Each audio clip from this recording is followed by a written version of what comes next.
पिछली वीडियो में हमने क्या देखा था? हमने जावा, सी प्लस प्लस के कुछ प्रीवियस ईयर के क्वेश्चंस की अंडरस्टैंडिंग की थी। आज के इस वीडियो में हम नेक्स्ट क्वेश्चन जो लेफ्ट ओवर क्वेश्चंस हैं उनको डिस्कस करेंगे, उनकी डिस्कशन करेंगे। Hello aspirants, welcome to Inspire Notebook. Sooner we are bringing videos on logical gates, number system, RDBMS and networking. To get notified for the same, please tap on bell icon. Those very new to Inspire Notebook, please subscribe our channel. तो चलिए start करते हैं। 62 number पे जो question है ये Linux की command पे पूछा हुआ है इन्होंने कि which of the following Linux command is use to rename a file. Correct, it is MB command. MB Linux और यूनिक्स कंसोल में दो तरह के काम परफॉर्म करती है। एक तो रीनेम करने के काम फाइल को, and secondly it is use to move an existing file. तो दो तरह के काम होते हैं। इन्होंने रन पे टिक किया, ये गलत है। विंडोज़ में ये रन रीनेम का काम परफॉर्म कर सकती है कुछ शेल्स में, बट लिनक्स में MB है, दिस इज़ फॉर श्योर। 63 पे चलते हैं। ये C++ का एक क्वेश्चन है, थोड़ा सा जूम कर लूँ मैं इसको। ये क्वेश्चन क्या कह रहा है कि C++ में करेक्ट डिक्लेरेशन मेंबर फंक्शन की किसी क्लास X में to overload the plus operator. मतलब प्लस ऑपरेटर को ओवरलोड करना है। तो हम इसका करेक्ट आंसर डिस्कशन से पहले मैं ओवरलोडिंग आपको समझाता हूँ कि ऑपरेटर की ओवरलोडिंग क्या होती है। जैसे इन्होंने प्लस की ओवरलोडिंग की है, यहाँ पे प्लस की ओवरलोडिंग का मतलब ये हुआ कि आप प्लस ऑपरेटर से एक से ज़्यादा काम करा रहे हैं। मतलब you are making it to perform more than one function, वो मतलब होता है ओवरलोडिंग का। मान लो मल्टीप्लाई फंक्शन ऑपरेटर होता, सो मल्टीप्लाई से एक से ज़्यादा काम करवाते आप। कभी आप इसे मल्टीप्लाई करवा रहे हो नंबर्स को न्यूमेरिक आर्ग्यूमेंट में, कभी कोई दूसरा काम करवा रहे हो एक ही मल्टीप्लाई से, वो हुआ ऑपरेटर को ओवरलोड करना। प्लस के पॉइंट ऑफ व्यू से मैं बताता हूँ आपको। Let me choose the best colour. जैसे प्लस दो तरह के फंक्शन परफॉर्म करता है। एक तो न्यूमेरिक आर्ग्यूमेंट को ये ऐड करने के काम आता है, दूसरा ये दो स्ट्रिंग्स को कॉन्कैट करने के काम भी आता है। मतलब कभी ये कॉन्कैटिनेट परफॉर्म कर रहा है और कभी एडिशन, तो वो हुआ प्लस का ओवरलोड। एक से ज़्यादा फंक्शन परफॉर्म किया इसने। C++ में किसी ऑपरेटर को ओवरलोड करना है तो ऑप्शन ए में जो इन्होंने स्ट्रक्चर दिया है, this is the correct way to overload an operator. मतलब ऑपरेटर कीवर्ड ज़रूरी है, क्लास का नेम ऑपरेटर कीवर्ड, जिस ऑपरेटर को ओवरलोड करना उस ऑपरेटर का नाम, मतलब उस ऑपरेटर को हमने स्पेसिफाई करना है। मान लो मल्टीप्लाई करना होता तो हम यह मल्टीप्लाई ऑपरेटर देते। यहाँ पे सिंपली क्या पूछा हुआ है, प्लस पूछा हुआ है, तो या प्लस ऑपरेटर देंगे, ब्रैकेट के अंदर CONST क्लास वगैरह डिफाइन करना। तो इसका करेक्ट आंसर ए है। अगले क्वेश्चन की ओर डिस्कशन करते हैं। Next question, what does the acronym GPL mean in free software world. इसका मतलब होता है GNU public licence. Free software का मतलब ये नहीं है कि इस लाइसेंस से जो सॉफ्टवेयर रिलीज होते हैं उनको, मतलब इन टर्म ऑफ पेमेंट या मतलब लाइसेंस फी से रिलेटेड फ्री जो टर्म दी है वो नहीं है यहाँ पे। फ्री का मतलब है liberty to redistribute the software, modified the software, वो है यहाँ पे फ्री का मतलब। बहुत सारे लाइसेंसेस होते हैं, यूला आपने सुना होगा, इसकी फुल फॉर्म पता करो कि EULA क्या है, LGPL है, बहुत सारे लाइसेंसेस हैं सॉफ्टवेयर की दुनिया में। वो डिपेंड करता है कि कौन से सॉफ्टवेयर को आप यूज़ कर रहे हो। OSS एक कैटेगरी है, शेयरवेयर है, फ्रीवेयर है, और प्रोप्राइटरी वेयर्स हैं। वो तो कभी आगे टॉपिक आएगा उस पर डिस्कशन करेंगे। फिलहाल दो तीन लाइसेंसेस तो आप लोगों को मालूम होने चाहिए। सो एक इसमें से GPL लाइसेंस है, which means GNU general public licence. 65 question को डिस्कस करते हैं। और सिक्वल की एक स्टेटमेंट पूछी हुई है इन्होंने कि ऐड न्यू कॉलम ऐड करना है टेबल में, है ना। उसके लिए ऑल्टर टेबल कमांड यूज़ होती है। ऑल्टर DDL कमांड की कैटेगरी में होती है। DDL कमांड वो कमांड होती हैं जो स्कीमा को अफेक्ट करती हैं। ये स्ट्रक्चर जो टेबल स्ट्रक्चर है उसमें कॉलम ऐड होगा ना, एक डोमेन ऐड होगा। ऐड कीवर्ड से ऐड मॉडिफायर लगता है, ऑल्टर कमांड के साथ ऐड मॉडिफायर से नया कॉलम ऐड हो जाएगा। अगर कोई दूसरा मॉडिफायर लगाएंगे ऑल्टर कमांड के साथ तो कोई और काम ऑल्टर कमांड परफॉर्म करेगी। यहाँ पे सिंपल पूछा है कॉलम ऐड करना, तो 20 का करेक्ट आंसर है। अगले क्वेश्चन को डिस्कस करते हैं। What is the restriction on usage of continue statement in C program. इस क्वेश्चन में सिंपली इन्होंने कॉन्टिन्यू स्टेटमेंट का एक एरिया पूछा है कि ये कहाँ किस सेक्शन में यूज होती है। It can be used inside loops only, this is the correct syntax. और कॉन्टिन्यू स्टेटमेंट का काम होता है लूप में एक आइट्रेशन को स्किप करना और अगली आइट्रेशन को कंटिन्यू करना। ब्रेक का अपोजिट है ये। अगर ब्रेक होता तो प्री मेच्योर एक लूप को वो टर्मिनेट करता, ब्रेक स्टेटमेंट, है ना। तो कंटिन्यू एक स्टेटमेंट या एक आइट्रेशन को स्किप करता है। ब्रेक कंप्लीटली लूप को प्री मेच्योरली टर्मिनेट करता है। ये डिफरेंस है। 2 बारी मैं इसलिए बताया so that you could memorise it. अगले क्वेश्चन को डिस्कस करते हैं। नेक्स्ट क्वेश्चन है स्कैनर क्लास पूछी है इन्होंने जावा में। स्कैनर क्लास एक्चुअली इन्होंने जावा के पैकेजेस दिए हैं। ये सारे जावा के पैकेजेस हैं। इन पैकेजेस में हम स्कैनर क्लास किस में पाओगे, मतलब स्कैनर क्लास इन पैकेजेस में कौन से पैकेज है जिसमें वो इंक्लूड होती है। वो है java.util। इनपुट स्कैनर क्लास इस पैकेज में होती है। पैकेज को एक लाइब्रेरी की तरह आप कंसिडर कर सकते हो जिसमें बहुत सारी क्लासेस होंगी।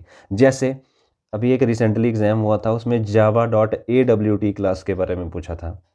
AWT का मतलब एब्स्ट्रैक्ट विंडोज़ टूल किट। जावा में अगर GUI बेस्ड एप्लीकेशंस डेवलप करनी हो तब आपको इस वाले पैकेज से वो क्लासेस एक्सेस करनी पड़ेंगी जिनसे GUI एप्स डेवलप होंगी। यहाँ पे सिर्फ स्कैनर क्लास का पूछा है तो हम स्कैनर क्लास को जावा UTL में फाइंड करेंगे, ये वहाँ पे हमें मिलेगी। तो ये इसका आंसर है सी। 68th में इन्होंने पूछा है कि इनमें से कौन सी ऑब्जेक्ट ओरिएंटेड क्लास नहीं है। इट इज़ सी प्रोसीजरल है, C sharp is object oriented, C plus plus OOP paradigm support करती हैं, एंड जावा ऑल्सो। तीनों OOP बेस्ड है, सी नहीं है। 69th क्वेश्चन क्या कहता है, which of the following network protocol is an application layer protocol. HTTP protocol application layer की प्रोटोकॉल है।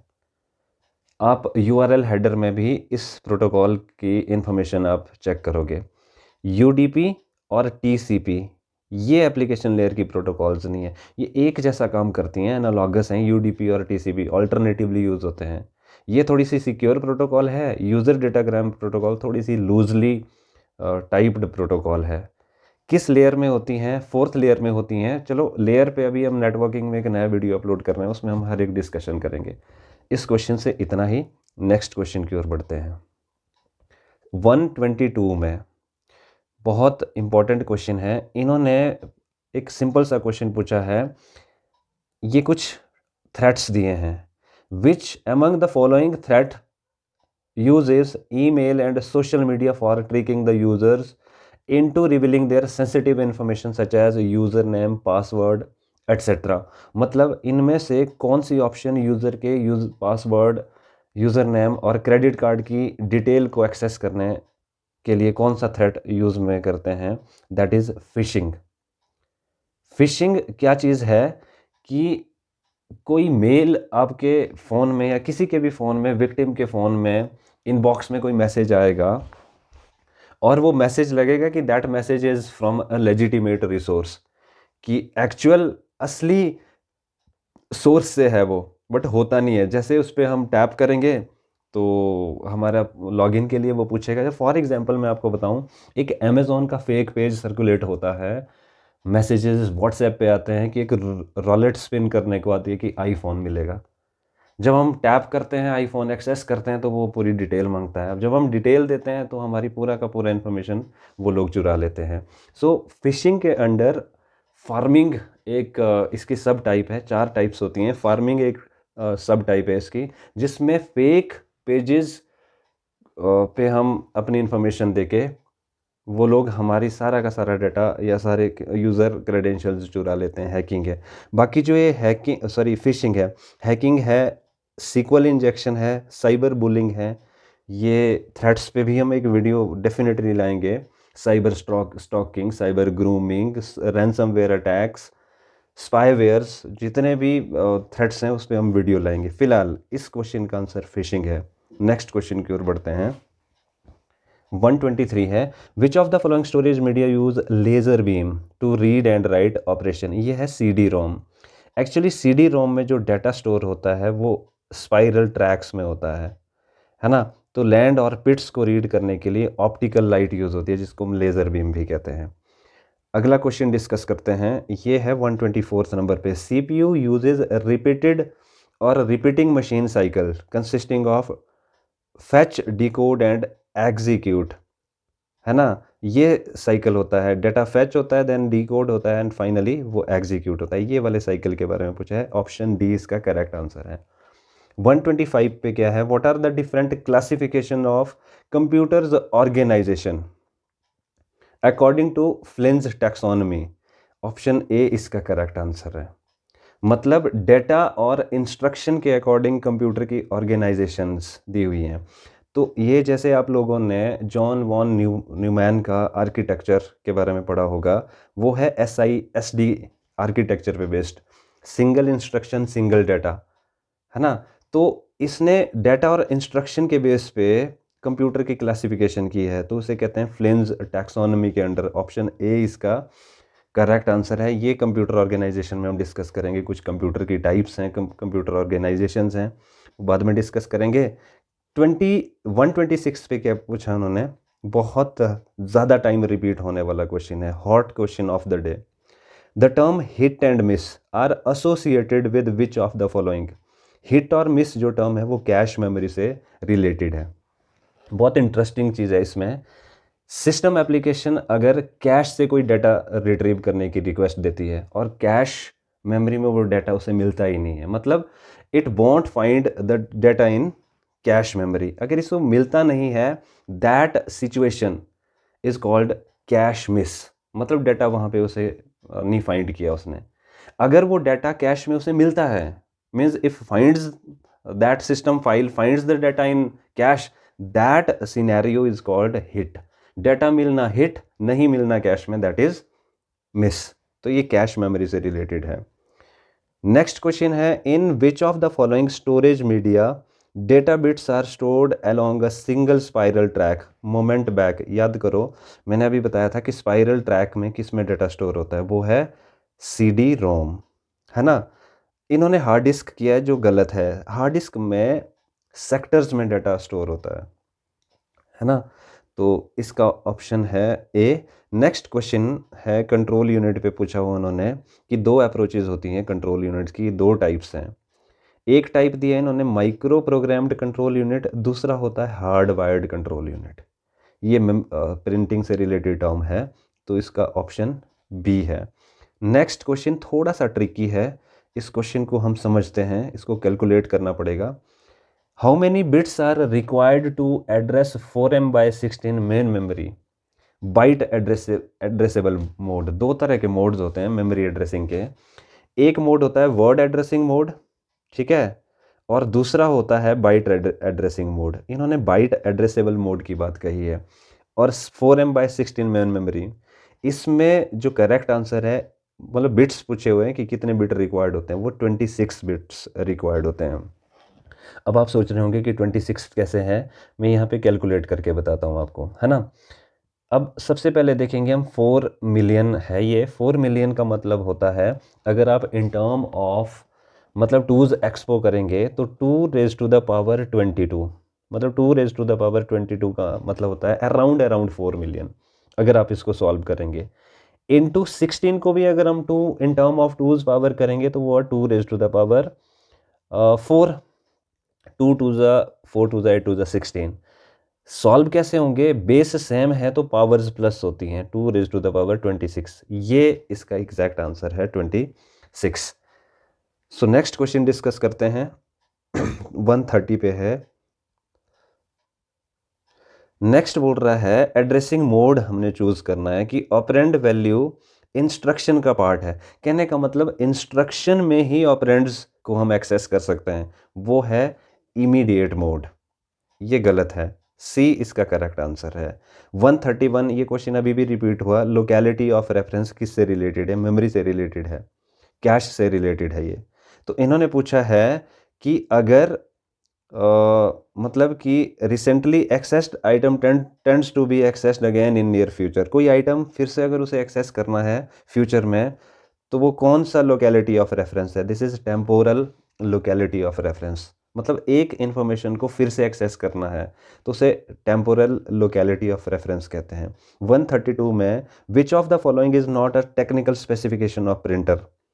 एस्पेक्ट रेशो नहीं है, ये मॉनिटर से रिलेटेड है, डिप्लेक्सिंग प्रिंटिंग से रिलेटेड है, मतलब डबल पेज प्रिंट करने, dot per inch, page per minute, ये तीनों प्रिंटर से रिलेटेड है, नॉट प्रिंटर से related. Option B is the correct answer. 133 में which of the following is not a unit of measuring CPU speed? Clock speed कहते हैं CPU के processing की स्पीड को। मिप्स है मेगा इंस्ट्रक्शंस पर सेकंड, गिग्स है गीगा हर्ट्स जीएचजी, और फ्लॉप्स है फ्लोटिंग पॉइंट इंस्ट्रक्शन पर सेकंड। ये सीपीयू की मेजरिंग मतलब प्रोसेसिंग स्पीड्स हैं। ये तो फ्रीक्वेंसीज हैं पर साइकिल्स मेजर करता है गीगा हर्ट्स, ये एग्जैक्ट वैल्यूज़ पे हैं, इंस्ट्रक्शंस स्पीड करती हैं। कौन नहीं है not a measuring unit? It is a twip. ये ट्विप बिटमैप से रिलेटेड एक टर्म है। सो नेक्स्ट क्वेश्चन डिस्कस करते हैं। 134 there is a table called employee. Employee table है having column emp code emp name departure, ये department है, gender है, सैलरी है। Which of the following is a correct SQL query to find the maximum salary in all female employees? ठीक है, इसका answer होगा option A. मतलब max aggregate function हुआ, ये रिटर्न करेगा सैलरी, मतलब सिर्फ फीमेल की बात कही हुई है, तो वेयर क्लॉज से जो फीमेल जिनका जेंडर फीमेल है उनकी मैक्सिमम सैलरी रिटर्न आउट करेगा ये क्वेरी। नेक्स्ट क्वेश्चन इन्होंने पूछा है कि इनमें से which is not a relational database management system? ये है मोंगोडीबी।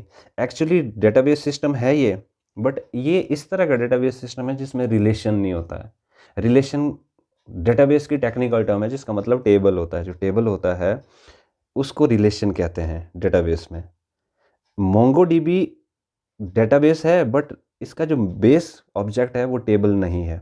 बाकी ये रिलेशनल डेटाबेसेस हैं, मतलब टेबल इनके मेन ऑब्जेक्ट होता है। So not relational is MongoDB. अगला क्वेश्चन में फिर एक क्वेरी है। ये क्या पूछ रहा है? ये पूछ रहा है सीक्वल है, कौन सी सीक्वल क्वेरी करेक्ट है? इसमें एवरेज सैलरी रिटर्न करनी है उन एम्प्लॉयज़ की जिनकी एवरेज सैलरी 2000 से ज़्यादा है। इसमें लगेगा select department average salary from employee with having, where having clause कहाँ पे है इसमें? ऑप्शन बी इसका करेक्ट आंसर है। ग्रुप वैल्यूज़ के लिए हैविंग क्लॉज, बी इसका करेक्ट आंसर है। Next question, which of the following is not a standard integrity constant? ये नॉट नल यूज़ होता है सीक्वल कमांड में जब टेबल में सेल की वैल्यू आप एक्सपेक्ट कर रहे हैं कि वो ब्लैंक ना रहे, तो it prevents the value to be null. Unique भी कांस्टेंट है, ये दोनों यूनिक की कांस्टेंट्स हैं। मतलब एक टेबल में एक ही प्राइमरी की यूज़ होती है एक फील्ड के लिए, but there can be multiple unique keys, ये भी क्वेश्चन आता है। तो कौन नहीं है? कैंडिडेट की नाम का कोई भी कांस्टेंट नहीं है। हालांकि ये एक वर्ड यूज ज़रूर होता है, तब यूज़ होता है जब एक टेबल में एक से ज़्यादा की हो, जो दूसरी key that deserve to be a primary key, उसके लिए डेजिग्नेट होता है candidate key word. Which of the following, next question है, टीसीएल कमांड है इसमें कमिट, तीन ही हैं TCL command, commit, rollback और सेव पॉइंट। बाकी ग्रांट डीसीएल में आती है, ऑल्टर आपको बताया था मैंने डीएमएल में, ये पता करो ज़रा सेलेक्ट किस कैटेगरी में आती है। बाकी के जो क्वेश्चन ये लेंथी हो जाएगा वीडियो बहुत ज़्यादा, ये हम अगले पार्ट में सॉल्व करेंगे, है ना। तो इसमें क्या है देखो, बाइनरी टू डेसिमल कन्वर्जन है, ये मैं बताऊंगा लॉजिकल गेट्स पे ये सिंबल दिया हुआ है, फिर डेसिमल फ्लोट को बाइनरी में कन्वर्ट करना है, और बुलियन अलजेब्रा है, ट्रुथ टेबल रिप्रेजेंटेशन है, ये हमें बताएंगे। तो नेक्स्ट वीडियो लेके आएंगे। बाकी ये वीडियो कैसा लगा कमेंट में ज़रूर बताएं। अगर कोई इम्प्रूवमेंट के स्कोप हैं तो please let me know in the comment section, so future में हम खुद को इम्प्रूव कर सकें। Thank you for watching. Have a great day.